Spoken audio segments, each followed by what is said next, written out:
Shalom teman-teman, kita ketemu lagi dalam Intimate Project yang ke-41, Hunger. Pernah nggak kita ngerasain rasa lapar dan haus yang begitu lama? Misalnya kita sedang dalam perjalanan yang jauh dan nggak sempat makan atau minum, dan rasa lapar itu begitu mencengkram kita. Kita tentu nggak akan pernah bisa fokus ngapa-ngapain, melakukan sesuatu hal yang lain, karena rasa lapar dan haus itu terus-menerus menuntut untuk dipuaskan. Dan di dalam pikiran kita mungkin cuma satu, saya mau makan atau saya mau minum. Tentu kita tidak bisa mengerjakan yang lain selain itu. Teman-teman, rasa lapar itu alamiah. Kenapa? Itu salah satu cara badan kita memberikan sinyal bahwa kita perlu makanan untuk bertahan hidup. Kalau nggak, kita bisa mati. Kita bisa bayangin kalau kita nggak pernah ngerasain yang namanya lapar, nggak pernah ngerasain yang namanya haus, nggak ada tanda-tanda kalau kita butuh, misalnya air ataupun makanan. Tahu-tahu kita udah sakit, tahu-tahu kita udah lemah, dan tahu-tahu kita udah mati. Justru kalau kita nggak punya rasa lapar, haus, itu yang bahaya. Karena itu sesuatu yang bisa mematikan, nggak ada rasa sama sekali. Tetapi seringkali bukankah itu yang jadi struggle kita sama Tuhan? Justru kalau dalam kehidupan jasmani kita bisa lapar, kita bisa haus, kita tahu saatnya. Tapi bagaimana dengan kehubungan kita dengan Tuhan? Kita seringkali merasa kita kebal, kita mati rasa, dan kita merasa it's fine, it's okay, kita nggak ngerasain apa-apa tentang Tuhan. Kita nggak terlalu peduli tentang Tuhan. Sehingga ini menjadi struggle atau pergumulan kita. Rasanya kalau ngomongin soal Tuhan, mungkin nggak ada perasaan apa-apa yang muncul di dalam pikiran kita atau perasaan kita. Saya ke gereja, saya saat teduh, saya berdoa, dan lain sebagainya. Tetap saja kayaknya kita nggak bakal ngerasain apa-apa. Seakan-akan kita kebal, dan sekian tahun kita jadi orang Kristen, melakukan segala kegiatan rohani, kita udah mati rasa sama Tuhan.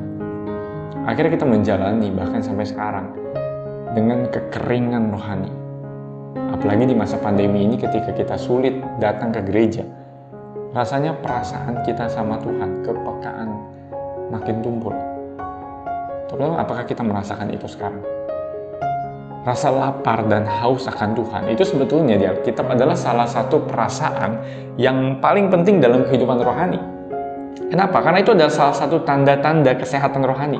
Jadi kita bisa tahu salah satunya kesehatan atau kondisi kerohanian kita seperti apa. Itu dari rasa lapar dan haus kita akan Tuhan. Kalau kita baca pemazmur, ketika dia menuliskan mazmur-mazmurnya, dia selalu berkata, menggambarkan kerinduannya kepada Allah. Di dalam Mazmur 63, pemazmur merindukan, "Ya Allah, Engkaulah Allahku. Aku mencari Engkau. Jiwaku haus kepadamu, tubuhku rindu kepadamu. Seperti tanah yang kering dan tandus, tiada berair."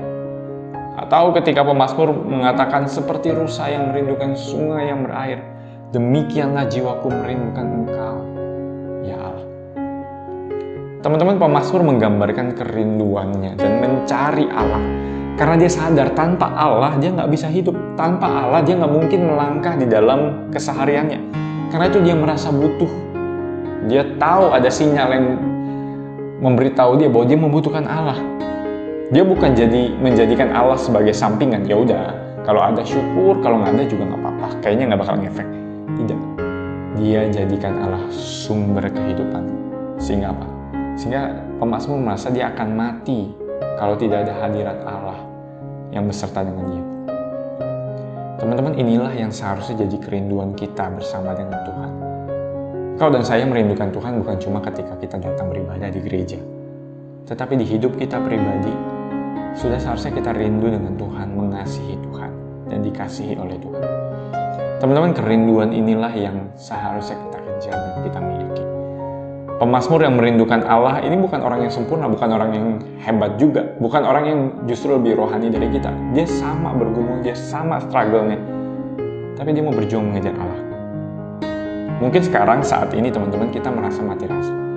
Entah kita sudah berjuang mati-matian atau kita merasa ya it's fine. Kalau saya jadi orang Kristen, nempel aja saya jadi orang Kristen. Yang penting status saya orang Kristen, mati rasa. Kita mati rasa mungkin salah satunya adalah karena kita tidak pernah mencicipi rasanya indahnya dekat dengan Tuhan tuh kayak apa sih. Teman-teman, biasa kalau kita udah pernah cicipin satu makanan yang enak banget buat kita pasti pengen lagi. Kita pasti mau lagi, kapan ya saya bisa makan lagi, kapan ya saya bisa minum itu lagi misalnya. Kalau kita nggak pernah coba makanan itu atau minuman itu, kita nggak akan pernah ada bayangan. Kita nggak akan pernah tahu rasanya seperti apa, dan rasanya nggak terlalu pengen, kita nggak merasa butuh. Kita bisa merindukan Tuhan karena kita pernah merasakan rasanya dikasihi oleh Tuhan dan Tuhan mengenal kita. Tapi pertanyaannya adalah buat teman-teman yang mati rasa atau kebal, gimana sekarang saya menjalani kehidupan Kristen kita? Kan pertanyaannya begitu ya. Gimana sekarang rasanya? Kalau saya mati rasa udah kayak ngerasain apa-apa lagi, gimana caranya? Yang pertama teman-teman, kita harus minta. Kita harus minta. Kerinduan itu bukan datang dari diri kita. Kita nggak hebat. Kita kerjanya orang memberontak sama Tuhan, kok nggak cari Tuhan? Kerinduan itu datang dari Allah dan Tuhan yang ngasih. Cinta sama Tuhan itu diberikan oleh cinta itu sendiri, yaitu Tuhan. Kasih kita kepada Tuhan diberikan oleh Allah sendiri. Pertanyaannya kalau gitu, kapan terakhir kali kita minta? Kita nggak ngerasain apa-apa, oke. Tapi kapan terakhir kita minta kepada Tuhan? Tuhan, aku minta dan aku rindu untuk merindukan Engkau. Aku rindu untuk mencintai Engkau. Teman-teman, belajar nyatakan itu. Tuhan sendiri yang suruh minta kok. Dan kalau kita minta, Tuhan tidak akan menahan-nahan. Walaupun Tuhan berikan sesuai dengan kehendak dan kerelaannya. Tapi pertanyaannya, pernahkah kita minta? Karena itu datang dari Tuhan. Dan dalam kondisi apapun kita sekarang, mintalah. Dan Tuhan akan memberikan sesuai dengan kerelaannya. Teman-teman, tetapi kita harus ingat yang kedua, kita juga harus berjuang. Tuhan kasih kerinduan, Tuhan kasih rasa lapar itu bukan supaya engkau dan saya terima jadi, tapi supaya Tuhan juga pakai usaha kita. Teman-teman, kita tidak bisa bilang kita merindukan Tuhan, tapi kita nggak pernah coba cari lewat doa, saat teduh, hidup berkomunitas di gereja, baca firman. Salah kalau kita bilang, tunggu ada kerinduannya deh. Kan seringkali kita bilang begitu ya. Kita malas, kita nggak niat, lalu kita bilang kita tunggu kerinduannya aja dari Tuhan. Justru itu yang salah. Justru malah itu sebaliknya, kita malah nggak jadi bertumbuh. Justru yang seharusnya adalah sambil kita nunggu Tuhan kasih, sambil kita juga berjuang dan berusaha mencari. Kenapa? Kadang Tuhan menegur kita lewat usaha yang kita lakukan. Kadang lewat firman yang kita baca, lewat suara hati kita, lewat doa kita yang mungkin kering, dan bahkan lewat teman-teman rohani kita. Justru yang salah adalah kalau kita nggak cari dan tunggu kerinduan. Padahal bisa jadi Tuhan pakai pencarian kita untuk dekat sama Tuhan. Sambil kita menunggu Tuhan, kita juga harus mencari Tuhan. Teman-teman, maukah kita belajar untuk merindukan Tuhan? Apapun kondisi kita saat ini, mungkin merasa kebal, merasa mati rasa. Kapan terakhir kali kita rindu? Kalau teman-teman rindu, mintalah, dan berjuanglah. Tapi satu hal yang harus kita ingat, kasih dan kehadiran Tuhan itu nggak ditentuin lewat perasaan kita. Perasaan kita bisa salah, perasaan kita bisa tumpul, kita bisa nggak ngerasain apa-apa.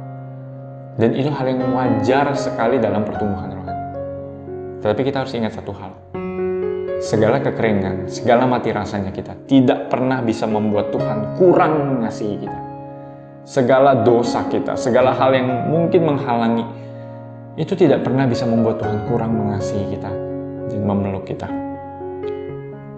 Teman-teman, kita tidak bisa membatasi kuasa Tuhan, dan apapun yang terjadi, kita selalu dikasihi dan dipeluk oleh Allah di dalam hadirat-Nya. Entah kita merasakannya atau tidak. Entah kita merasakannya atau tidak merasakan Tuhan. Itu tidak mengubah kenyataan bahwa Tuhan tetap hadir beserta kita, di dalam kita. Sehingga itu jadi jaminan kita. Perasaan kita bisa tumpul, tetapi anugerah Allah tidak pernah berhenti meninggalkan hidup kita. Bukankah itu sesuatu yang indah? Dan bukankah itu sesuatu yang seharusnya membuat kita merindukan Tuhan? Karena itu mari kita tanyakan beberapa hal di dalam kehidupan kita. Yang pertama, mari kita renungkan, bagaimana kondisi kerohanianmu saat ini? Bagaimana kondisi kerohanianmu saat ini? Apakah sekarang kita ada di dalam tahap yang masih punya rasa lapar dan haus akan Tuhan? Atau mungkin kita sekarang merasa saya mati rasa, saya nggak terlalu merasakan Tuhan. Rasanya saya sudah lama sekali tidak merasakan rasa lapar dan haus, itu bahkan tidak pernah.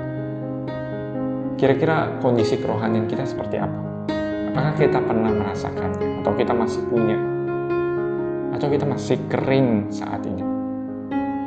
Lalu yang kedua, kira-kira apa yang sering jadi penghalang untuk minta kerinduan kepada Tuhan dan juga berjuang mencari Tuhan? Seringkali mungkin itu penghalang kita datang dari diri kita yang nggak disiplin dengan waktu, kita yang malas, kita yang rasanya ogah-ogahan dan nggak serius dalam iman kita selama ini.